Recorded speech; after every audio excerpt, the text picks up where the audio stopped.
നമസ്തേ. എല്ലാവരും ആലോചിക്കുന്നുണ്ടാവും അല്ലേ, ഇവിടെ എന്നെ കാണാനില്ല, എന്നാ ചെയ്യാൻ പോകുന്നത് എന്ന ഒരു ഇത് ടെൻഷനല്ലേ. പക്ഷെ എന്നാന്നറിയോ, ഇന്ന് ഒത്തിരി സമയമുണ്ട്. ഒരുപാട് വലിയൊരു ഐറ്റം അല്ല ചെയ്യാൻ പോകുന്നത്. പക്ഷേ എന്നാ പറയുക, ഫെസ്റ്റിവൽ സീസൺസ്, അതായത് നമ്മുടെ ഈ നോമ്പ് കാലത്തൊക്കെ തുടങ്ങുന്ന എന്നാ പറയുക, ഒരു പലഹാരമാണ് ചെയ്യാൻ പോകുന്നത്. അത് ശരിക്കും പറഞ്ഞാൽ മുസ്ലിം കമ്മ്യൂണിറ്റിയിൽ ഒരുപാട് നല്ല എന്താ പറയുക, എപ്പോഴും നോമ്പ് തുറക്കാൻ വേണ്ടിയിട്ട് ഉപയോഗിക്കുന്ന ഒരു പലഹാരമാണ് ഇന്ന് നമ്മൾ ചെയ്യാൻ പോകുന്നത്. ഉന്നക്കായാണ് ചെയ്യാൻ പോകുന്നത്. ഉന്നക്കായ എന്ന് പറയുമ്പോൾ പല രീതിയിൽ ചെയ്യും. എന്നാന്ന് വെച്ചാൽ ഓരോരുത്തർക്കും ഓരോ രീതി എന്ന് പറയില്ലേ, എന്ന് പറയുന്ന പോലെ പല രീതിയിലാണ് ചെയ്യുന്നത്. പക്ഷേ ഇവിടെ ഞാൻ ചെയ്യാൻ പോകുന്നത് കുറച്ച് ഡിഫറെൻ്റ് ആയിട്ടാണ് ചെയ്യുന്നത്. എൻ്റെ രീതിയിലാണോ എന്ന് ചോദിച്ചാൽ കുറച്ച് എൻ്റെ രീതിയിലാണ്. പക്ഷേ എന്നാൽ അതെന്താ പറയുക, കുറച്ചൊരു മലബാർ സൈഡിലേക്ക് ആ ഒരു പലഹാരം വരികയും വേണം. കാര്യം ഉന്നക്കായ കഴിക്കാത്ത ഒരു ആൾക്കാരും കാണുമല്ലേ. ഈവൻ അത് ഇന്ന മതം എന്നില്ല, എല്ലാവർക്കും ആ ഒരു ഉന്നക്കായുടെ സ്വാദ് എന്ന് പറഞ്ഞാൽ അത്ര നല്ലതായിട്ട് അറിയാം. അതുകൊണ്ട് നമുക്ക് അതിനകത്ത് ഒരുപാട് എന്താ പറയുക, മാറ്റങ്ങൾ വരുത്താൻ പറ്റില്ല, പരിഷ്കാരങ്ങൾ വരുത്താൻ പറ്റില്ല, ഒന്നും ചെയ്യാൻ ഒക്കെയല്ല. അത് എന്താണോ ദാറ്റ് ട്രഡീഷണൽ എന്താ പറയുക ഒരു പലഹാരമാണ്. അപ്പം അതിനെ ഒരുപാടിട്ട് നമ്മൾ പലതൊക്കെ ചേർത്തേച്ച് ഇല്ലാതാക്കി കളഞ്ഞുകൊണ്ടല്ലോ അതിൻ്റെ രുചിയെ പോവേ. ഇന്ന് ഞാൻ ചെയ്യാൻ പോകുന്ന ഒരു രീതി എന്ന് വെച്ചാൽ, ഇത് ഉന്നക്കായ എന്ന് പറയുന്നത് ഞാൻ പറയാൻ കാര്യം വെച്ചാൽ അത് അതിൻ്റെ ഫില്ലിങ് ഓരോരുത്തർ ഓരോ രീതിയിലാണ് ചെയ്യുന്നത്. ചിലർ മുട്ട സ്ക്രാമ്പിൾ ചെയ്ത് വെക്കാറുണ്ട്, ചിലർ അണ്ടിപ്പരിപ്പ് മുന്തിരിങ്ങയും മാത്രം നെയ്യിൽ വറുത്തിട്ട് വെക്കാറുണ്ട്. ഇതൊന്നുമല്ല, ചിലരാണെങ്കിൽ ഏത്തപ്പഴം പുഴുങ്ങിയേച്ച് അതിനകത്തോട്ട് മുഴുവനായിട്ട് കുഴച്ചേച്ച് ഉന്നക്കായുടെ ഷേപ്പിൽ ചെയ്യാറുണ്ട്. ഇതെല്ലാം നമ്മുടെ ഇഷ്ടമാണ്. ഇതെന്നാ നമുക്ക് വേണ്ടിയെന്ന് വെച്ചാൽ അതിൻ്റെ ഏനം പോലെ ഏത് ഫില്ലിങ്ങാണ് നമുക്ക് കഴിക്കാൻ ഇഷ്ടം എന്ന് തോന്നുന്നതെന്ന് വെച്ചാൽ അതെടുത്താൽ മതി. ഇപ്പോൾ ചിലപ്പോൾ നോമ്പ് കഴിഞ്ഞേച്ച് നമുക്കൊരു മുട്ട കഴിക്കാനായിരിക്കും ഇഷ്ടം, എന്നാൽ ഏത്തപ്പഴത്തിനോട് കൊതിയുണ്ട്. അങ്ങനെ ആണെങ്കിലും നമ്മൾ ഫില്ലിങ് ഏത്തപ്പഴത്തിനകത്ത് വയ്ക്കും, ഏത്തപ്പഴത്തിനകത്ത് മുട്ടയുടെ ഫില്ലിങ് വയ്ക്കും. അതും ഈ പറഞ്ഞ പോലെ വലിയ വ്യത്യാസമൊന്നുമില്ല. നമ്മൾ ഈ ചെയ്യുന്ന ഫില്ലിങ്ങിൻ്റെ കൂടെ ഒരു ഇൻഗ്രീഡിയൻറ്റ് മാറ്റി വെച്ചാൽ ആ ഇൻഗ്രീഡിയൻ്റ് ഒക്കെ കയറ്റത്തേ ഉള്ളൂ. അപ്പോൾ ഇതിലെല്ലാം കൺഫ്യൂഷൻ മാറ്റാനായിട്ട് നമുക്ക് ആദ്യം ഒരു കാര്യം ചെയ്യാം. ഇതിന് എന്നൊക്കെ വേണ്ടതെന്ന് നോക്കാം, അതല്ലേ അത്യാവശ്യം. ഇതിന് എണ്ണ അധികം വേണ്ട, ബട്ട് എന്നാലും ഇത് കുറച്ച് എണ്ണയാണ്. ഇത് എന്നാന്ന് വെച്ചാൽ ഇത് മസ്റ്റല്ല, നമുക്ക് വേണമെങ്കിൽ എടുക്കാം. നെക്സ്റ്റ് എന്നാന്ന് വെച്ചാൽ കുറച്ച് തേങ്ങ തിരുമിയതാ, കുറച്ച് മുട്ട, നെയ്യ്, അരിപ്പൊടി, ഏലക്ക പൊടിച്ചതാണ്, കുറച്ച് പഞ്ചസാര, അണ്ടിപ്പരിപ്പ്, മുന്തിരിങ്ങ, പിന്നെ കുറച്ച് ഏത്തപ്പഴം പുഴുങ്ങിയതാണ്. കുറച്ച് പഴുത്ത ഏത്തപ്പഴം ആണെങ്കിൽ അത്രയും നല്ലതാണ്. പിന്നെ എന്നാ ചെയ്യേണ്ടതെന്ന് വെച്ചാൽ ഏത്തപ്പഴം ഒരുപാട് നമ്മൾ എന്നാ അറിയാം, ഏത്തപ്പഴം പുഴുങ്ങി വെച്ച് കുറച്ച് നേരം അത് ആറാനായിട്ട് വെച്ചതിന് ശേഷം ചപ്പാത്തിക്ക് കുഴയ്ക്കുന്ന പോലെ കുഴച്ചെടുക്കണം. ഇനി സപ്പോസ് ഏത്തപ്പഴം ഒരുപാട് പഴുത്തതാണ് എങ്കിൽ ആ ഉന്നക്കായ്ക്ക് അതിൻ്റേതായ ടേസ്റ്റ് വരും. കാര്യം എന്നാന്ന് വെച്ചാൽ അതിന് തന്നെ ഒരു മധുരം ഇല്ലേ, അന്നേരം അത് വെച്ച് തന്നെ ഉന്നക്കായ ഉണ്ടാക്കുമ്പോഴത്തേന് അതിനായിട്ട് ഒരു ടേസ്റ്റ് ഉണ്ട്. അതല്ല സപ്പോസ് നമുക്ക് എപ്പോഴും ഒരുപോലെ ഇരിക്കുകയല്ല, ചിലപ്പോൾ പച്ച ഏത്തക്ക കിട്ടിയെന്നിരിക്കും. അങ്ങനെയാണെന്നുണ്ടെങ്കിൽ ഏത്തക്ക നല്ലവണ്ണം വേവിക്കണം. നല്ലതെന്ന് വെച്ചാൽ നമുക്ക് ചപ്പാത്തിക്ക് കുഴയ്ക്കുന്ന പോലെ കുഴയ്ക്കാനുള്ളയാ, അതിനകത്തോട്ട് നമുക്കൊന്നും ചേർക്കാൻ ഒക്കുകയില്ല. അപ്പോൾ പച്ച ഏത്തക്ക ഒരുമാതിരി പഴുത്ത് വരുന്ന ഏത്തക്ക ആണെന്നെങ്കിൽ ഈ പറഞ്ഞ പോലെ നല്ല പ്രഷർ കുക്കറിലിട്ട് നല്ലോണം വേവിച്ചോ. സാധാരണഗതിയിൽ വേവിച്ചു കഴിഞ്ഞാൽ അതിനകത്തെ കറുപ്പൊക്കെ ഒന്ന് മാറ്റിയേച്ച് അതിൻ്റെ നാരെല്ലാം മാറ്റിയേച്ച് അത് ഉണ്ടാക്കുന്നത്. നമുക്ക് വീട്ടമ്മമാർക്ക് പൊതുവേ എല്ലാത്തിനും നേരം കുറവാന്നുള്ളൊരു പരാതിയുണ്ട്.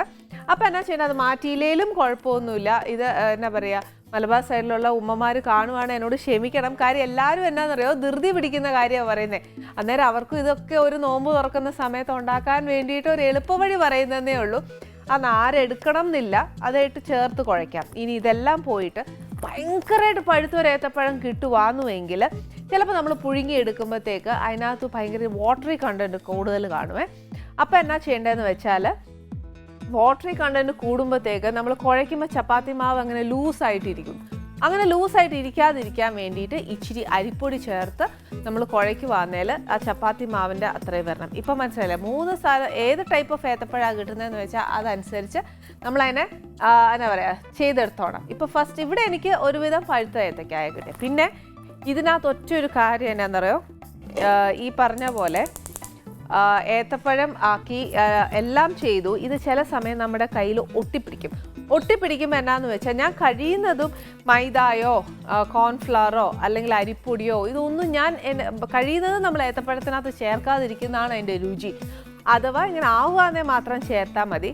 ഫസ്റ്റ് എന്നാ ചെയ്യേണ്ടതെന്ന് വെച്ചാൽ നമ്മൾ പാനിനകത്തോട്ട് ഒരു ഇച്ചിരി നെയ്യ് ഒഴിച്ചേച്ച്, എൻ്റെ കണക്ക് ഞാൻ പറയുക, കുറച്ച് തേങ്ങായും എല്ലാം ഇട്ട് ഒന്ന് മൂപ്പിച്ചതിന് ശേഷം മാത്രം ബാക്കി ചെയ്യാം. ഫസ്റ്റ് ഇച്ചിരി നെയ്യ് ഒഴിക്കുക.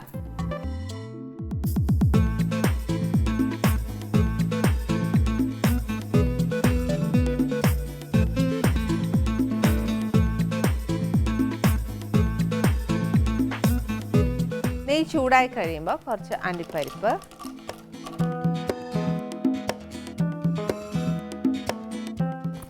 കുറച്ച് മുന്തിരിങ്ങ, ഇനി കുറച്ച് അണ്ടിപ്പരിപ്പ് മുന്തിരിങ്ങ ഇതിനകത്ത് നെയ്ക്കകത്തിട്ടു. ഇത് രണ്ടും ഒരു ഇച്ചിരി ഒന്ന് മൂക്കണം.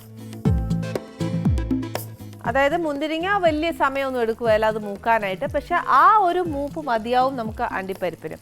അതല്ല, അണ്ടിപ്പരിപ്പ് കുറച്ച് മൂപ്പ് വേണമെന്ന് തോന്നുവാന്നുവെങ്കിൽ, ഇതൊക്കെ ഓരോരുത്തരുടെ ഞാൻ പറഞ്ഞില്ല ഓരോ ടേസ്റ്റാണ്, നമ്മുടെ നാവിൻ്റെ രുചി ഏതാന്ന് വെച്ചാൽ അത് ചെയ്യുക. ഇപ്പോൾ ചിലരാണെങ്കിൽ അണ്ടിപ്പരിപ്പൊക്കെ വറുത്തെടുത്ത് കഴിക്കാൻ നല്ല ടേസ്റ്റ്, അതായത് ചുട്ട് കഴിക്കാനൊക്കെ നല്ല ടേസ്റ്റാണ്. അപ്പോൾ ആ ഒരു ഇഷ്ടമുണ്ടെന്നുണ്ടെങ്കിൽ ആദ്യം അണ്ടിപ്പരിപ്പ് നല്ലതായിട്ടൊന്ന് വറുക്കുക, അത് കഴിഞ്ഞിട്ട് മുന്തിരിങ്ങ ഇട്ടേച്ചാൽ മതി.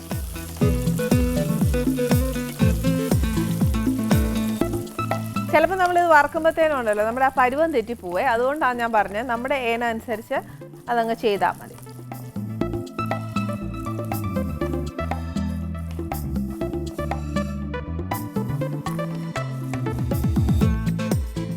ഉന്നക്കായ് ഏറ്റവും കൂടുതൽ നമ്മൾ ഉണ്ടാക്കേണ്ടത് നെയ്യിലാന്നു. ചിലരാണെങ്കിൽ ഈ പറഞ്ഞ പോലെ നെയ്യിലല്ലാതെ എണ്ണയിൽ വറുത്തെടുക്കുന്നവരുണ്ട്. കഴിയുന്നതും നമ്മൾ ഈ ഉന്നക്കായ് ഞാൻ എന്നെ ഒരു ഉമ്മ പഠിപ്പിച്ച എന്താണെന്ന് വെച്ചാൽ നെയ്യിൽ വറുത്തെടുക്കാനാണ് പഠിപ്പിച്ചത്. അത് ഡീപ് ഫ്രൈ ആയിട്ടല്ല, ഒരു ഷാലോ ഫ്രൈ ആയിട്ട്. ഇത് ഇച്ചിരി മൂത്ത് കഴിഞ്ഞ് ഇനി ഇതിനകത്തോട്ട് ഈ തിരുമ്മി വെച്ചേക്കുന്ന തേങ്ങ,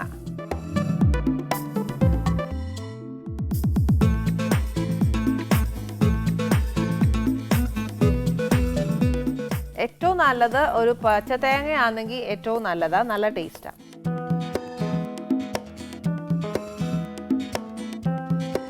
ആ തേങ്ങയ്ക്കകത്തുള്ള ആ ഒരു എന്നാ പറയുക വെള്ളമയമില്ലേ, അതൊന്ന് പോകണം, അത്ര മാത്രം മൂപ്പിച്ചേച്ചാൽ മതി. ആ നെയ്യും എല്ലാം ആ തേങ്ങയ്ക്കകത്തോട്ട് ഒന്ന് നല്ലതായിട്ടൊന്ന് പിടിക്കണം.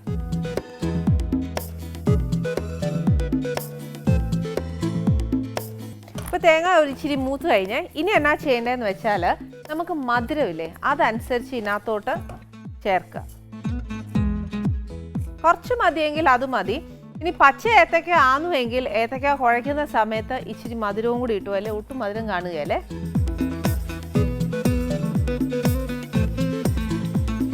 ഈ ഫില്ലിങ്ങിനകത്തും നമുക്ക് ആവശ്യമുള്ള ഒരു പഞ്ചസാര ചേർത്തേച്ചാൽ മതി.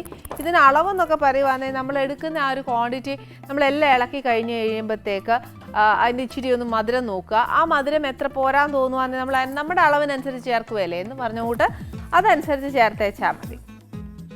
പഞ്ചസാര ചേർത്ത് കഴിഞ്ഞാൽ പിന്നെ ഓഫ് ചെയ്തേക്കണം, അല്ലെ പിന്നെ അങ്ങ് കാരമലൈസ് ആയി പോവും പഞ്ചസാര. ഇതിൻ്റെ കൂട്ടത്തിൽ നമുക്ക് കുറച്ച് ഏലക്കാപ്പൊടി,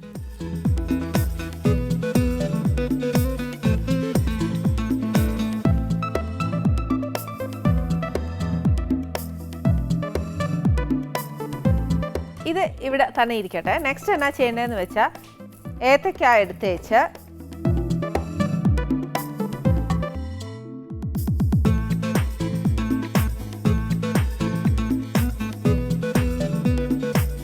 ഏത്തക്ക കുറച്ച് കട്ടിയാണെങ്കിൽ ഇതേപോലെ കുറച്ച് നെയ്യ് ചേർത്ത് നല്ലതായിട്ട് അതിനെ കുഴയ്ക്കണം. അപ്പം നമ്മുടെ കയ്യിലൊന്നും അത് പറ്റിപ്പിടിക്കുകയില്ല.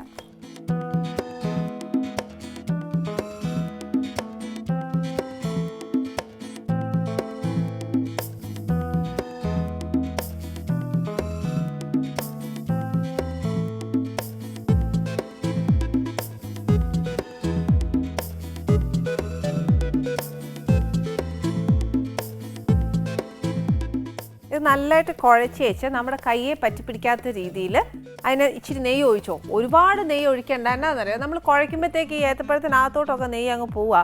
പക്ഷെ അത് എന്നാ പറയുക ചൂടാവുകയല്ല, ഈ എന്നാ പറയുക അതൊന്ന് മൊരിഞ്ഞ് വരണ്ടേ. അല്ലെങ്കിൽ ഉണ്ടല്ലോ നമ്മൾ ചെയ്യുമ്പോഴത്തേക്ക് അതൊരു എന്നാ പറയുക നെയ്യുടെ ഒരു ചുവ മുന്നിട്ട് നിൽക്കുമെന്ന് പറയില്ല എന്ന് പറഞ്ഞ കൂട്ടായി പോകും. അപ്പം അത് വേണ്ട. ഒരുപാട് നെയ്യെടുത്ത് കുഴച്ച് അതിനകത്തോട്ട് മിക്സ് ചെയ്യണ്ട.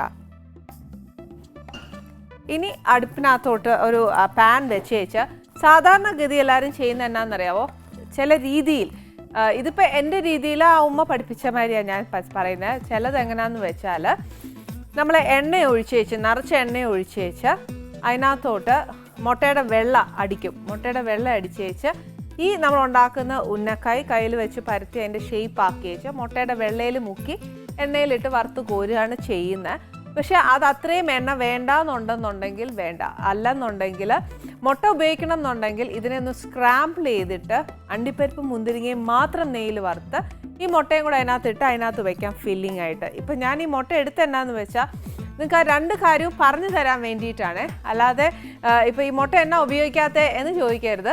ഇത് അതിൻ്റെ ഒരു സംശയം മാറാനായിട്ട് വേണ്ടി ഞാനൊന്ന് പറഞ്ഞു തരാൻ വേണ്ടി എടുത്ത. അതേപോലെ അരിപ്പൊടി അതെ ഒരുപാട് നമ്മൾ വെള്ളം പോലെ ഇരിക്കുന്ന ഒരു ഏത്തപ്പഴം കുഴച്ചെടുക്കുവാന്നേ ചേർക്കാനുള്ളത് മാത്രം. അരിപ്പൊടിയൊക്കെ ഒത്തിരി ചേർക്കല്ല. നമ്മൾ മാവ് പോലെ കുഴയ്ക്കുമ്പോൾ ഇത് നമ്മൾ ബോളായിട്ട് എടുക്കുന്നത്. അപ്പോൾ ഉള്ളിൽ ചിലപ്പോൾ ഈ അരിപ്പൊടിയൊക്കെ അങ്ങനെ ഇരിക്കും. അപ്പോൾ കഴിയുന്നതും ഏത്തപ്പഴം മാത്രം എടുക്കുന്ന ഏറ്റവും നല്ല. ഇപ്പം ഇവിടെ ഞാൻ ചെയ്യാൻ പോകുന്നത് നെയ്യിലാണ്.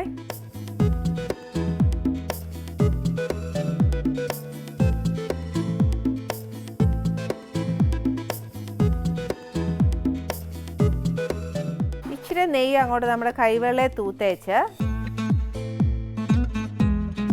ഒരു കുഞ്ഞി ബോൾ വലിപ്പം എത്ര വേണമെന്ന് വെച്ചാൽ അതനുസരിച്ച് എടുത്ത് വെച്ചാൽ മതി.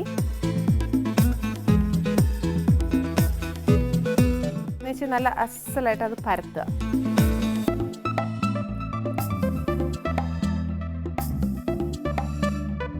അന്നുവെച്ച് നമ്മൾ ഈ ഉണ്ടാക്കി വെച്ചേക്കുന്ന കൂട്ടില്ലേ,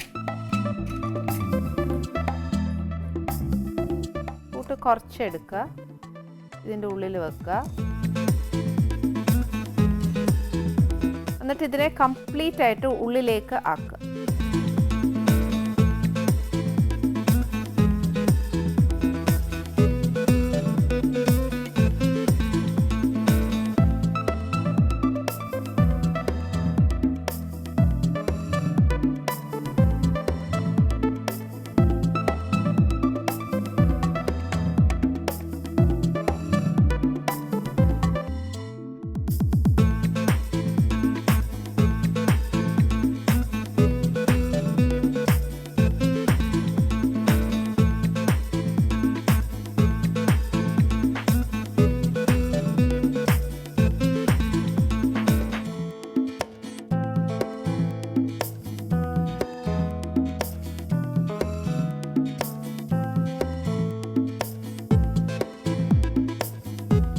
ഇതേപോലെ ഈ ഷേപ്പിൽ നമുക്ക് ഏതാന്ന് വെച്ചാൽ വലിപ്പം കുറവോ അല്ലെങ്കിൽ കുഞ്ഞാക്കാന്നെങ്കിൽ അങ്ങനെ ഏതാച്ചാൽ നമ്മുടെ ഇഷ്ടത്തിന് ചെയ്യാം. ഈ ഷേപ്പ് എടുത്തേച്ചാണ് ഞാൻ പറയുന്നത്. ശരിക്കും പറഞ്ഞാൽ മുട്ടയിൽ മുക്കിയെടുക്കുക. അല്ലെന്നുണ്ടെങ്കിൽ ഈ പറഞ്ഞ പോലെ നെയ്യിൽ വറുത്തെടുത്തിട്ട് ഷാലോ ഫ്രൈ ചെയ്താൽ മതി. ഇല്ലെങ്കിൽ അതിനുള്ളൊരു കോൺഫിഡൻസ് നമുക്ക് പോരാ, ഇത് പൊട്ടിപ്പോകുമെന്ന് നമുക്ക് സ്വയം തോന്നുവാന്നുവെങ്കിൽ മുട്ടയ്ക്കകത്ത് മുക്കി നല്ലോണം വറുത്തെടുത്താൽ മതി. എണ്ണ ഒഴിച്ചിട്ടോ അല്ലെന്നുണ്ടെങ്കിൽ നെയ്യിൽ വറുത്താലും മതി. ഇതെല്ലാം നമ്മുടെ ഇഷ്ടം.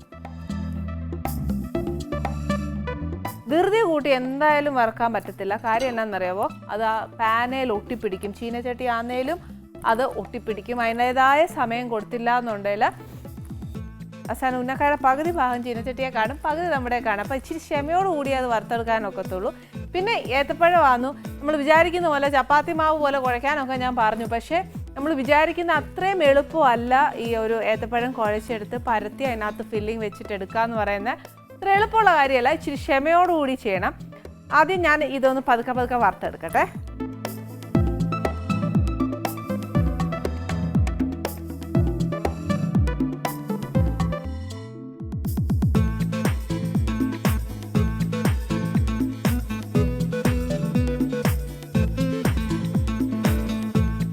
ഉന്നക്കായുടെ ചെയ്യുമ്പോൾ ഈ പറഞ്ഞ പോലെ കുറച്ച് തീ കൂട്ടിയിട്ട് വേഗം എടുക്കാമെന്ന് വിചാരിച്ചാൽ നടക്കുകയില്ല.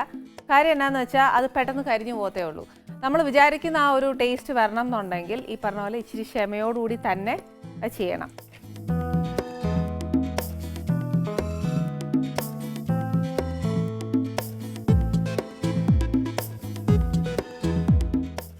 ഇത് എന്നാ ചെയ്യണമെന്നോ, ഒരു ചെറിയ ബ്രൗൺ കളർ ആവുകയല്ലേ, അതനുസരിച്ച് നമ്മൾ അതിനെ മൂപ്പിച്ചെടുത്താൽ മതി.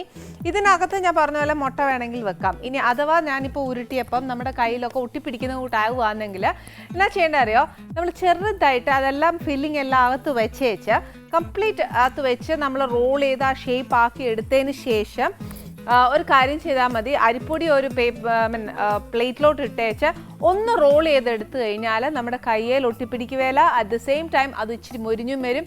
പിന്നെ ഈ പറഞ്ഞ പോലെ ഒരു പച്ച ചൊവയില്ലേ, മറ്റേ അരിപ്പൊടിയുടെ ഒക്കെ ആണെങ്കിലും ഒരു റോ ടേസ്റ്റ് ഉണ്ട്, അത് വരികയില്ല. ഒത്തിരി അങ്ങോട്ട് റോൾ ചെയ്യാനല്ല, ഒരു കോട്ടിങ് പോലെയല്ല, ചെറുതായിട്ട് നമ്മുടെ കയ്യിലൊന്നും ഒട്ടിപ്പിടിക്കാതിരിക്കാനും പാനെ പിടിക്കാതിരിക്കാനും ഒക്കെ ആയിട്ട് ചെയ്താൽ മതി. അരിപ്പൊടിയൊക്കെ മുക്കിയേച്ച് നമ്മൾ അതിനെ ഒന്ന് ശരിയാക്കി എടുക്കുകയാണെങ്കിൽ ഈ പറഞ്ഞ പോലെ നെയ്യെ തന്നെ വറുത്തെടുക്കുന്ന ഏറ്റവും നല്ല, എന്നാലേ ടേസ്റ്റ് വരത്തോളേ.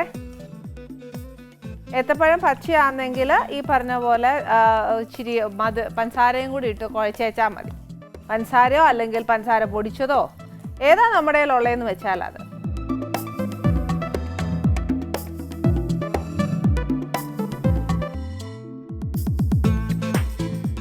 ഇത് ശരിക്കും നോയമ്പ് തുറക്കുന്ന സമയത്ത് എല്ലാ മുസ്ലിം കമ്മ്യൂണിറ്റിയിലുള്ള ആൾക്കാരും ഉണ്ടാക്കുന്ന, ഇപ്പം അങ്ങനെയൊന്നുമില്ല, ഇന്ന മതക്കാർക്ക് ഇത് ഉണ്ടാക്കാവുള്ളൂ, അവരുടെ പലഹാരം മാത്രമാണ് എന്നൊന്നുമില്ല. പക്ഷെ നല്ല ടേസ്റ്റാണ്.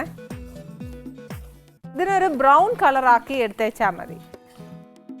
അരിപ്പൊടി തൂക്കുന്നതുകൊണ്ട് കുറച്ചൊരു സമയം എടുക്കും അത് ഒന്ന് മൂത്ത് വരാനായിട്ട്. എന്നാലും ഒരുപാട് നല്ല കട്ട്ലേറ്റ് പോലത്തെ ബ്രൗൺ അല്ല, ചെറിയ ഒന്ന് ബ്രൗൺ ആയിട്ട് വന്നേച്ചാൽ മതി.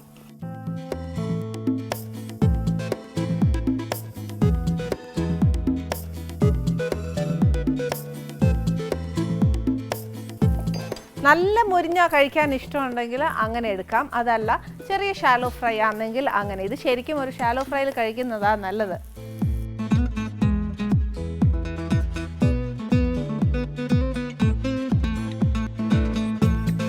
ഇതൊരു ലേശം എൻ്റെ കണക്കിനുള്ള ഒരു മൂപ്പായിട്ടുണ്ട്.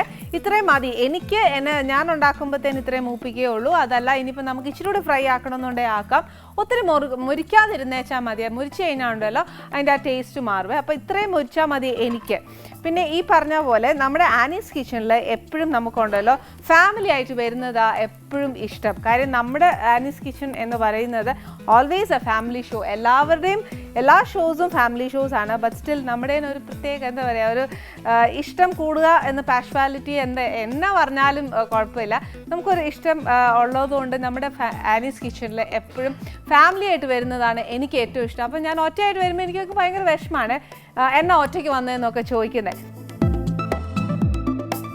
ഇപ്പം ഇന്ന് ആനീസ് കിച്ചണിൽ വരാൻ പോകുന്നത് ഒരു ശാലീന സുന്ദരിയാണ് വരാൻ പോകുന്നത്. ശാലീന സുന്ദരി ഒറ്റയ്ക്കല്ല വരുന്നത്, ഫാമിലി ആയിട്ടാണ് വരുന്നത്. ആനീസ് കിച്ചണിൽ ഇത് പരം വേറൊരു സന്തോഷം എന്നാ ഉള്ളത് അല്ലേ? ആനീസ് കിച്ചണിൽ വരുമ്പോൾ എപ്പോഴും നമ്മൾ എന്താ സന്തോഷത്തോടെയും സമൃദ്ധിയോടെയും നല്ല ആഹാരം കൊടുക്കാൻ എന്താ പറയുക, മനസ്സ് നിറഞ്ഞ ഓൾവേസ്. ഞാൻ എപ്പോഴും അങ്ങനെയാണ്, എപ്പോഴും സെർവ് ചെയ്യാനും ഞാൻ ആഗ്രഹിക്കുന്നതും അങ്ങനെയാണ്. അമ്മമാരൊക്കെ പഠിപ്പിച്ചു തരുന്നത് അങ്ങനെയല്ലേ, അപ്പം പിന്നെ നമുക്കത് മാറ്റാൻ പറ്റില്ലല്ലോ.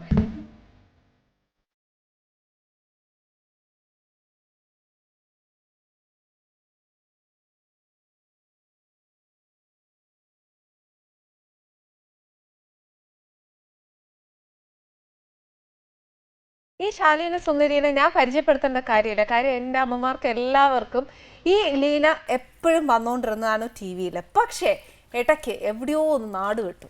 അപ്പം നാട് വിട്ട ആൾക്കാരെ ഇങ്ങനെ എന്താ പറയുക, കുത്തിരി പിടിച്ച് കൊണ്ടുവരാന്നൊക്കെ പറയല്ലേ എന്ന് പറഞ്ഞ കൂട്ട് ഞാൻ കൊണ്ടുവന്നേക്കുക. ഇതെവിടെയാ ഭാര്യയെ കൊണ്ടുപോയത്, എവിടെയായിരുന്നു? ഞാനൊരു 3 മാസത്തേക്ക് നാട് വിട്ടതാ. നാട് വിട്ടെന്ന് ഉറപ്പായേ? ഞാൻ വെറുതെ ഒന്ന് പറഞ്ഞു നോക്കിയതേ ഉള്ളൂ. അപ്പൊ ലീന തന്നെ സമ്മതിച്ചു. നാട് വിട്ടെ? ഒന്നുമില്ല, ചേട്ടൻ ഇപ്പൊ ഗൾഫിലാ. അപ്പൊ ഞാനൊന്ന് പോയി ഓസിന് ദുബായി ഒക്കെ കണ്ടത് കറങ്ങി. ഭർത്താവിന്റെ കൂടെ ഇരുന്ന് ഭർത്താവിനെ പരിചരിക്കണം എന്ന് വിചാരിച്ചിട്ട് ദുബായ് കാണാൻ വന്നതല്ല. ഞാൻ ഒന്ന് ഹോളിഡേ ആക്കാൻ വേണ്ടി പോയതാ, ഒന്ന് ആഘോഷിക്കാൻ പോയതാ. അവിടെ എന്താ വർക്ക് ചെയ്യുന്നത്? ഞാൻ അവിടെ ഒരു ഇൻഷുറൻസ് ഫാമില് ഇൻഷുറൻസ് ഇൻഡസ്ട്രിയിൽ വർക്ക് ചെയ്യാണ്. അധികം ആയില്ല പോയിട്ട്. ഇവിടെ ട്രിവാൻഡ്രത്ത് തന്നെയാണ് വർക്ക് ചെയ്തുകൊണ്ടിരുന്നത്. ഇപ്പൊ ഒരു കൊല്ലം ആവുന്നു. അപ്പൊ അതിനിടയ്ക്ക് ഇവരെ ഒരുപാട് മിസ് ചെയ്തു. അപ്പൊ ഞാൻ പറഞ്ഞു, നീ ഇവിടെ വാ, എനിക്ക് നിങ്ങളെയും കാണാം, നിങ്ങൾക്ക് സ്ഥലവും കാണാമെന്ന് പറഞ്ഞു. ആക്ച്വലി 2ാമത്തെ വട്ടം പോയത് കേട്ടോ. ഇടയ്ക്ക് ഒരു മാസത്തേക്ക് ഒന്ന് ഓടി പോയിട്ട് വന്നു. അപ്പൊ കുറച്ച് പ്രോഗ്രാംസ് ഒക്കെ ഉണ്ടായിരുന്നു. 2ാമത് പോയത് ശരിക്കും വെറുതെ ഇരിക്കാൻ വേണ്ടി പോയതാ. എന്ത് രസമായിട്ട് ഓപ്പണായിട്ടാ പറയുന്നത്. വെറുതെ ഇരിക്കാനാണ്. അത്ര ബിസി ആയിരുന്നു ഇവിടെ. ഇവിടെ ശരിക്കും നല്ല പണി ഉണ്ടായിരുന്നു. ശരിക്കും ഇപ്പോൾ കോമഡിയൊക്കെ ചെയ്ത് അങ്ങനെ നിൽക്കുന്ന ഒരു സമയമായിരുന്നു. ഒത്തിരി കാലം ഞാനിപ്പോൾ ശരിക്കും 11 വർഷമായി സീരിയൽസിൽ. അപ്പോൾ ഈ കുറേ കാലം വരെയും സീരിയസ് റോൾസ് മാത്രമായിരുന്നു. ഈ അടുത്ത മുതലാണ് കോമഡിയിലേക്ക് ചാടി തുടങ്ങിയത്. അപ്പോൾ ശരിക്കും കോമഡി ഒത്തിരി ചെയ്യുന്നുണ്ടായിരുന്നു. ഞാൻ വിളിച്ചു ഇനി കുറച്ച് മാറി നിൽക്കാം. അപ്പോൾ വീണ്ടും ആൾക്കാർ ഞാൻ സീരിയസ് ആയിരുന്നു ചെയ്തിരുന്നതെന്ന് ഓർക്കും. മനസ്സിലാക്കി കൊടുക്കാൻ വേണ്ടിയിട്ടാണ്. 11 years ആയി ലീന ഇതിലേക്ക് വന്നിട്ട്. അപ്പം ഇതിന്റെ ഇടയിൽ എപ്പോഴാണ് അദ്ദേഹത്തെ പരിചയപ്പെട്ടത്, കണ്ടത്? ശരിക്കും ഞാൻ ഇദ്ദേഹത്തിനെ എനിക്ക് കൊണ്ടുതന്നത് എൻ്റെ ഡാൻസ് ടീച്ചറാണ്. റിഗാറ്റയിലെ ഗിരിജാചന്ദ്രനാണ്. ഗിരിജ ചേച്ചിയോ? അതെ, ചേച്ചിയെ.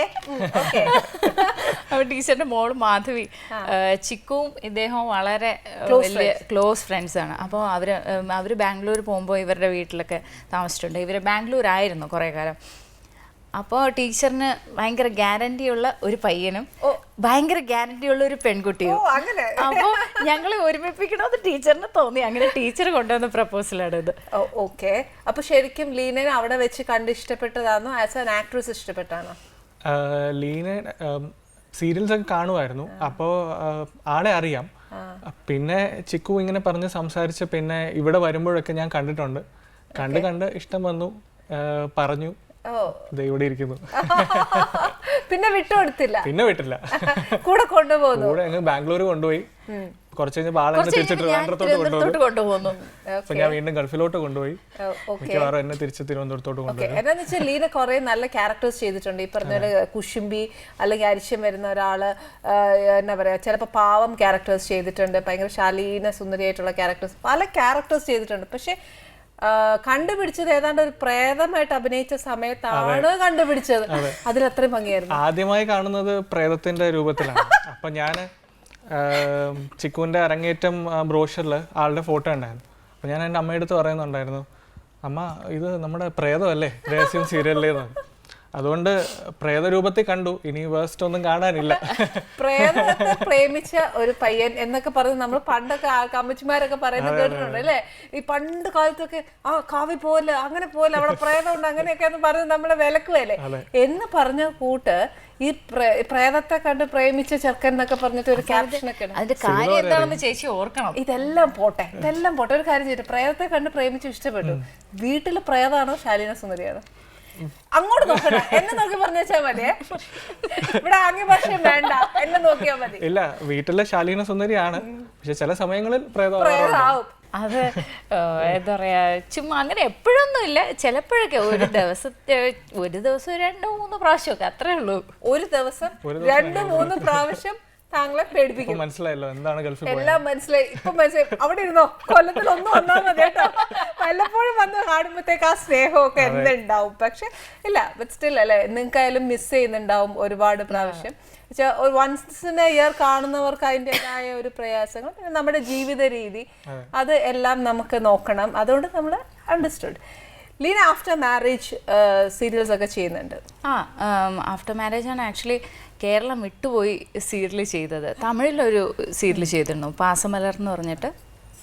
ഒരു വലിയ മെഗാ സീരിയൽ, ഒരു വലിയ പ്രൊഡക്ഷൻ കമ്പനിയുടെ കീഴിൽ. അപ്പോൾ അത് കംപ്ലീറ്റ് ചെയ്തു. അത് പക്ഷേ പകുതിക്ക് വെച്ചിട്ട് ഉപേക്ഷിച്ച് പോരേണ്ടി വന്നു. എനിക്ക് ആരോഗ്യ പ്രശ്നങ്ങൾ ഭയങ്കര.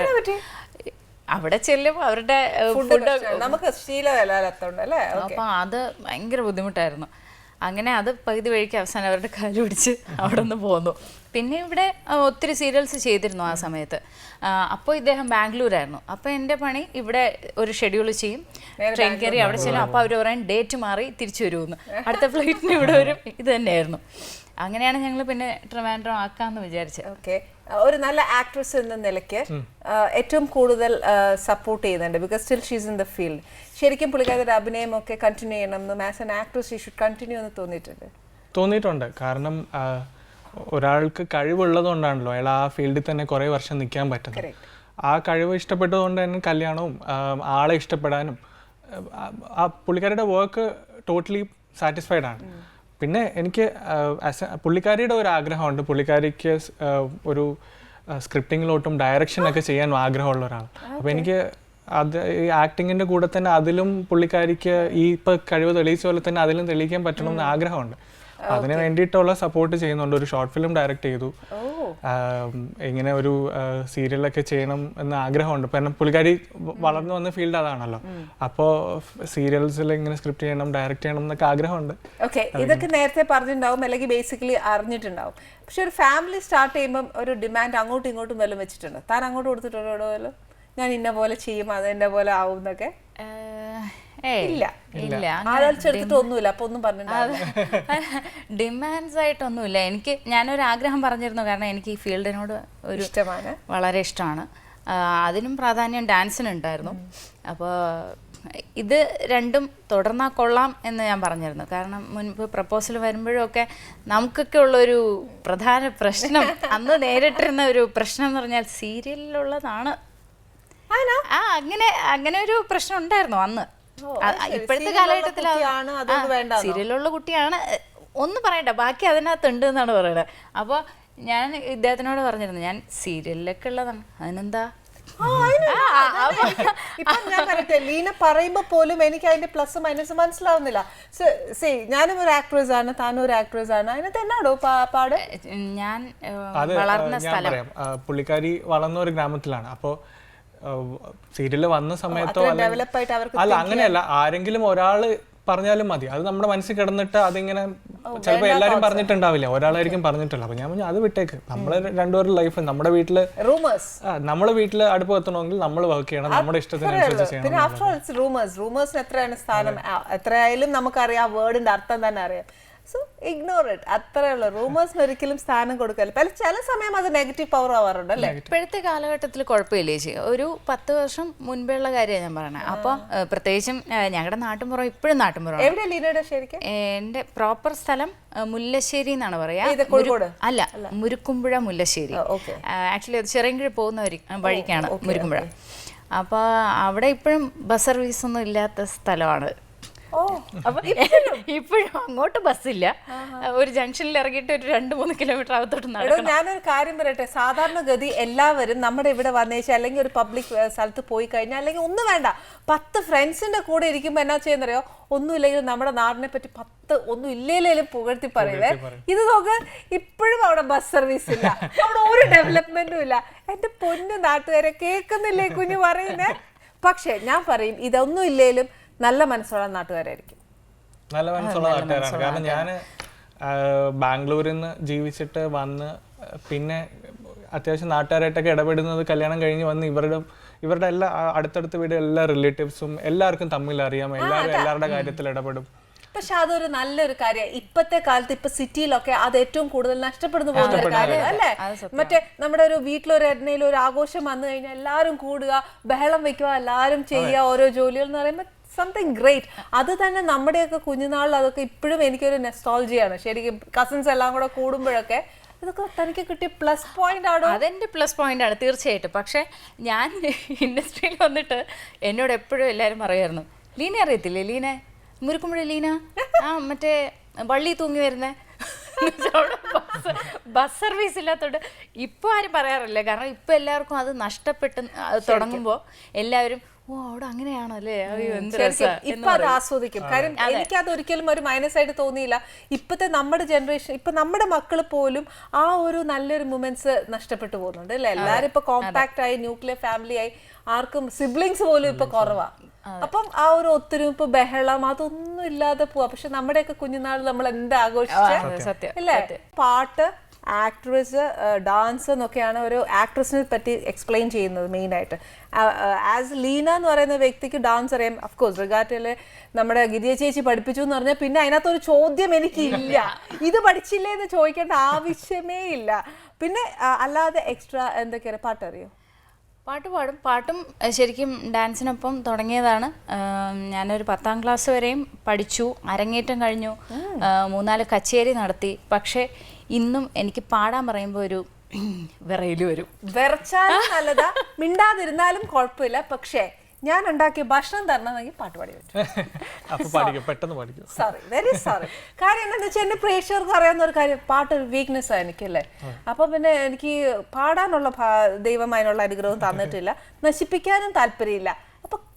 അറിയാവുന്നവരെന്ന് കേട്ടൂടെ? പിന്നെ അതാ. ഓക്കെ, അപ്പോൾ ഞാൻ പറഞ്ഞല്ലോ ഇപ്പോൾ കോമഡിയാണ്, അല്ലെങ്കിൽ ആൾക്കാർക്ക് എനിക്ക് സത്യം പറഞ്ഞാൽ അത് ഇവിടെ ഒന്ന് പറയണമെന്നുണ്ട് ആൻ ചേച്ചി. കാരണം ഞാൻ സീരിയസ് റോൾസ് ചെയ്യുമ്പോൾ എല്ലാവരും മോളെ മറ്റേ സീരിയലുള്ളതല്ലേ, ഇപ്പോൾ കോമഡി അയ്യോ കോമഡിയിലുള്ളതല്ലേ. അപ്പോൾ അവർക്ക് കുറേ കൂടെ ഞാൻ അടുത്തൊരാളായി. അപ്പോൾ അതുകൊണ്ട് പാട്ടിൽ ഒരല്പം ഒരു മിമിക്രി മിക്സ് ചെയ്ത് പിന്നെ ഞങ്ങൾക്ക് എപ്പോഴും എന്താ പറയാ ഒരു സ്പെഷ്യൽ കേൾക്കാനൊക്കെ ഇഷ്ടം. എല്ലാവരും സ്ഥിരം പാട്ട് പാടും, ഓക്കെ, എന്നാലും സ്പെഷ്യൽ ആണെന്ന് പറയുമ്പോൾ ഓക്കെ ശരിയാവോ ദൈവത്തിനറിയാം. അത് കുഴപ്പമില്ല. ഈ അടുക്കളയിൽ അങ്ങനത്തെ ഓരോന്നുമില്ല. ഈ പറഞ്ഞ ശ്രുതി ശരിയാണോ താളം ശരിയാണോ അങ്ങനെ ഒന്നുമില്ല. ഞങ്ങൾ എല്ലാവരും എൻജോയ് ചെയ്യാനിരിക്കുന്ന ആൾക്കാരാ. ഓക്കെ. നീർക്കണങ്ങൾ മായാൻ ഒരു പാട്ട് മൂളാൻ കാതിൽ ഈ കണ്ണാച്ചുന്നിൽ നെഞ്ചിൽ തേനുമ്മ തരാം ഞാൻ ഈ നാട്ടുമാവിന്മേലെ പാൽക്കതിരുകളാടും നാളെ ഈരാക്കിനാവിൻ കൂട്ടു ചായും പോണിലാവല്ലേ പൂങ്കാറ്റു വന്നി പൂക്കൾ ചേർത്തു നെഞ്ചിൽ ചാരെ ഈ പാതിരാ താരം നോക്കി നിന്നു ദൂരെ ഈ മൂകവാനിൻ കോണിൽ ദീപനാളം പോലെ നിൻ കനവിലും നിലവിലും കതിരൊളിയായി. I love you, I love you, I love you, mommy. I love you, I love you, I love you, mommy. ശരിക്കും നല്ല ആ രണ്ട് സ്വരത്തിലും പാടിയില്ലേ അല്ലേ? ഫസ്റ്റ് ടൈം ഞാൻ കേട്ടപ്പോൾ ഞാനൊന്ന് പെട്ടെന്ന് ഞെട്ടി. കോമഡി എന്നൊക്കെ പറയുമ്പോൾ ഞാൻ വെച്ച് വേർഡിങ്സിൽ എന്തെങ്കിലുമൊക്കെ മാറ്റുമായിരിക്കും. പക്ഷെ ഇല്ല, നല്ല കഴിവുണ്ടോ. ഞാനിങ്ങനെ പാട്ട് പാടാനൊക്കെ കിട്ടുവാന്നേൽ ഡോണ്ട് മിസ് എ ചാൻസ്. നോക്കാം, വിളിച്ചോ ആരെങ്കിലും പാടാനൊക്കെ ആയിട്ട്? ചിലപ്പോൾ ഇത് കേട്ട് കഴിയുമ്പോഴായിരിക്കും എല്ലാവർക്കും മനസ്സിലാവുന്ന ലീന പാടുന്നുണ്ട് അതാണ്. എല്ലാം പോട്ടെ, മഹേഷിന്റെ അടുത്ത് ഒരു കാര്യം ചോദിക്കട്ടെ. ഒരു വൈഫാണ്, ഞാൻ ഫുഡ് തരുവേ, പാടിക്കഴിഞ്ഞാൽ ഫുഡ് കൊടുക്കാന്ന് പറഞ്ഞത്, പക്ഷെ എന്നാലും വാക്ക് പാലിക്കണ്ടേ? അല്ലെങ്കിൽ നമ്മുടെ പ്രേക്ഷകർ എന്നാ വിചാരിക്കും ഞാൻ വാക്ക് പാലിക്കാത്ത കൊച്ചാണ്. അത് പാടില്ല. ടേസ്റ്റ് ചെയ്തോളൂ. ഉന്നക്കായ ഇദ്ദേഹത്തിന്റെ അച്ഛന്റെ നാട് മാഹിയാണ്. അപ്പൊ ഇതിന്റെ ടേസ്റ്റ് നല്ല വൃത്തിയായിട്ട് അറിയാം അല്ലേ? വെക്കേഷന് നാട്ടിൽ പോയി കഴിച്ച പരിചയമുള്ളൂ, എന്നാലും ഇഷ്ടമാണ്. ഉന്നക്കായ ഇഷ്ടമാണ്. കണ്ടപ്പോ തന്നെ ഞാൻ പറഞ്ഞു ലീന ലോട്ടറിയാ. അയ്യോ സന്തോഷമേ ഉള്ളൂ. ഞാൻ അയ്യോ അവിടെ വിളമ്പടോ ഇതിന്ന് കഴിച്ചോളാം, കുഴപ്പമില്ല. ആയിക്കോട്ടെ, അത് ലൈഫിൽ അങ്ങനെ ആവണം, ഇല്ലാന്ന് ഞാൻ പറയുന്നില്ല. പക്ഷെ ഇവിടെ അങ്ങനെ ഇല്ല, ഞാൻ ഉണ്ടാക്കിയിട്ടുണ്ട്. പലപ്പോഴും തന്നെ ഞങ്ങള് രണ്ടുപേരും അത്യാവശ്യം നല്ല ആഹാരം കിട്ടുന്ന സ്ഥലം തേടിപ്പോയി കഴിക്കുന്ന ആൾക്കാരാണ്.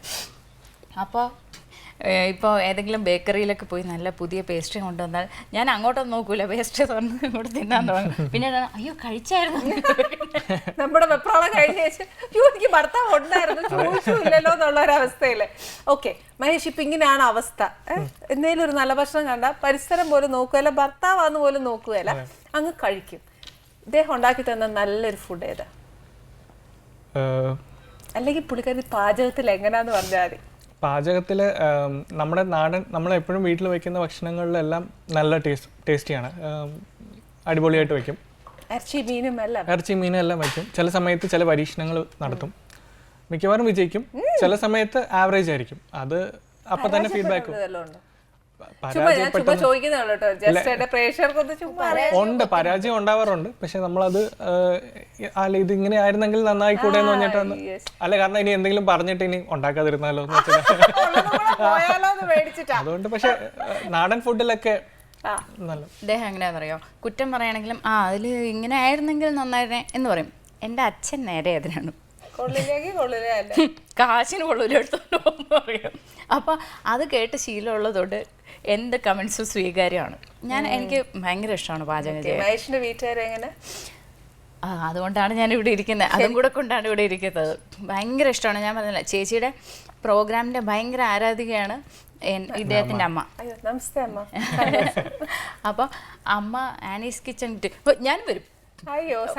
ആനീസ് കിച്ചണിന് പോകുന്നു, ഞാൻ വരും. എനിക്ക് എന്താ പറയാ, കുറെ അമ്മമാരുണ്ട് എനിക്ക് ഇങ്ങനെ അല്ലെ. അമ്മമാര് വന്നിട്ട് എന്നെ മോളെ പോലെ കരുതി ശരിക്കും എന്നോട് ഒരുപാട് വിശേഷങ്ങൾ പറയുന്ന അമ്മമാരുണ്ട്. എനിക്ക് ആ സ്നേഹം കിട്ടുമ്പോണ്ടല്ലോ എനിക്ക് ഭയങ്കര ഇഷ്ടമാണ്. ബിക്കോസ് ഞാൻ ശരിക്കും ആസ്വദിക്കും ആ ഒരു അറ്റാച്ച്മെന്റും ആ സ്നേഹവും. അമ്മ ചിലപ്പോൾ കവളി പിടിച്ചിട്ടായിരിക്കും, അല്ലെങ്കിൽ എന്തെങ്കിലും നമ്മുടെ ഒരു മകളെ സ്നേഹിക്കില്ലേ എന്ന് പറഞ്ഞ പോലെ. അപ്പം എന്നെ സ്നേഹിച്ചിട്ട് മതി ഇവരെയൊക്കെ. പിന്നെ മക്കളെ ഒരു മോള് 3 വയസ്സാവാൻ പോണു.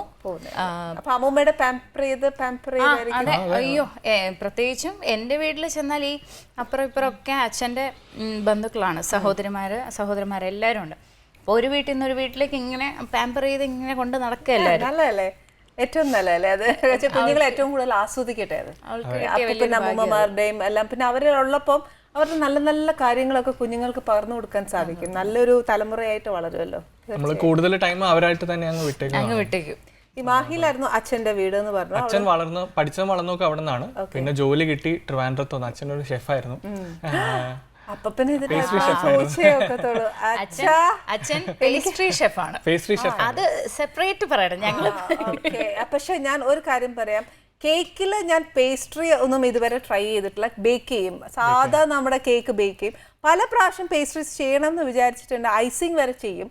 പക്ഷെ അതെന്തോ എനിക്ക് ഇതുവരെ അങ്ങോട്ട് ഒത്തു വന്നിട്ടില്ല. പക്ഷെ അച്ഛൻ്റെ അടുത്ത് നിന്ന് ഞാനൊരു ശിഷ്യയായി മാറാം, നല്ലൊരു പേസ്ട്രി ഉണ്ടാക്കാൻ പഠിക്കാൻ. അങ്ങനെയാണെങ്കിൽ ശിഷ്യയായത് തന്നെ.